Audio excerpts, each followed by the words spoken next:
মাছের তেলের বড়া, এই রেসিপিটা আবার কে না জানে, তবুও দিলাম। অনেকে আছে যারা নতুন নতুন সংসার করছে, বা বা অনেক ভাইয়েরা বা দাদারা কাজের সূত্রে বাইরে আছে বা পড়াশোনা করছে, ইচ্ছে থাকলেও তারা এইসব জিনিসগুলো করে খেতে পারে না। তো আজকের রেসিপিটা তাদের জন্য।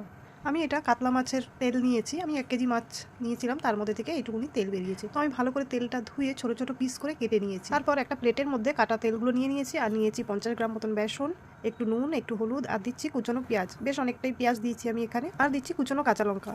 এবারে খুব ভালো করে এটাকে মেখে নিচ্ছি।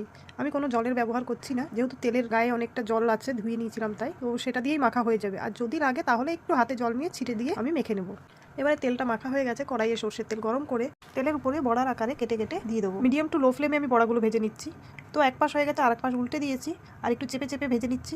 যদি ভেতরটা কোনো রকমভাবে কাঁচা থাকে তাহলে সেটা ঠিক মতন ভাজা হয়ে যাবে। হয়ে গেছে মাছের তেলের বড়া ভাজা। এবার ডাল আর এই বড়া দিয়ে এক থালা ভাত খাওয়া হয়ে যাবে। তো অবশ্যই কমেন্টে জানাবেন কেমন লাগলো আজকের রেসিপি, আর চ্যানেলটিকে অবশ্যই সাবস্ক্রাইব করে দেবেন।